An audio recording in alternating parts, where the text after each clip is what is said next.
Kawan belajar, kenalin, aku Aza dari SMA Negeri 2 Paringin. Saat ini aku sedang berbelanja di pasar yang ada di daerahku. Pasar ini unik loh, karena cuma buka saat hari Senin saja. Aku lebih suka berbelanja di pasar Senin Paringin. Soalnya lebih banyak penjual, barang lebih lengkap, dan yang paling penting, harganya lebih murah. Tapi aku bingung, kenapa ya pasar ini cuma buka hari Senin saja?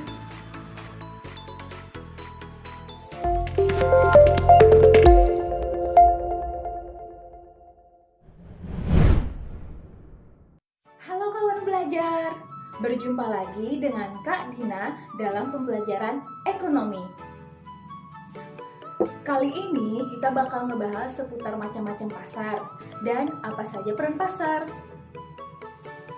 Sebelumnya, kawan belajar tahu nggak sih apa pengertian pasar? Pasar adalah tempat bertemunya penjual dan pembeli, baik secara langsung maupun tidak langsung, untuk melakukan transaksi jual beli barang ataupun jasa. Lalu, apa saja macam-macam pasar? Yuk kita bahas kategori yang pertama, yaitu pasar menurut waktu pelaksanaannya. Terbagi menjadi 4, yaitu pasar harian, pasar mingguan, pasar bulanan, dan pasar tahunan. Kita bahas sambil jalan-jalan menelusuri pasar untuk melihat contohnya yuk. 1. Pasar harian, yaitu pasar yang buka setiap hari. Contohnya seperti pasar tradisional, modern, Balangan. 2. Pasar mingguan, yaitu pasar yang buka cuma 1 minggu sekali. Contohnya seperti pasar yang didatangi Aza tadi, yaitu pasar Senin Paringin. 3. Pasar bulanan, adalah pasar yang buka cuma 1 bulan sekali, seperti pameran seni. 4. Pasar tahunan, yang ada hanya 1 tahun sekali. Contohnya pasar Ramadan, yaitu pasar wadah yang ada di Banjarmasin. Jadi kangen ya pasar wadah. Kita bahas ke kategori yang kedua, yaitu pasar menurut jenis barang. Terbagi menjadi 2, pasar homogen dan pasar heterogen. Kita bahas pasar homogen dulu ya. Pasar homogen, yaitu pasar yang menjual barang-barang sejenis atau sama. Contohnya pasar hewan yang ada di PAUD 7 Banjarmasin. Lalu pasar heterogen adalah pasar yang menjual berbagai jenis barang, seperti pasar tradisional. Kita bahas kategori selanjutnya, yaitu kategori pasar menurut wujudnya.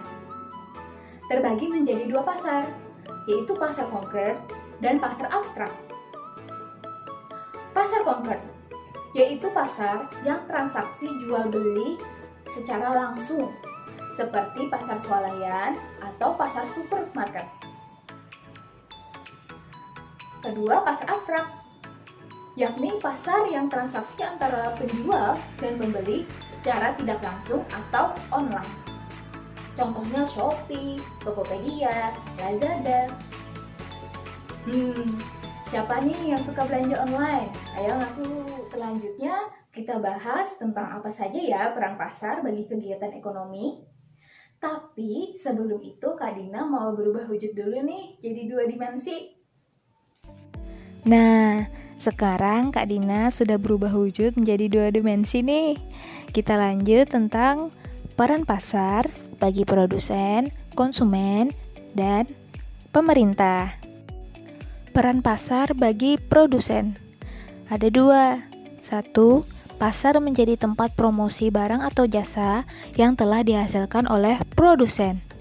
2. Pasar menjadi tempat menjual barang atau jasa yang telah dihasilkan oleh produsen kepada konsumen. Peran pasar bagi konsumen ada 2 juga, yaitu dengan adanya pasar, konsumen dapat memenuhi kebutuhan hidupnya sehari-hari.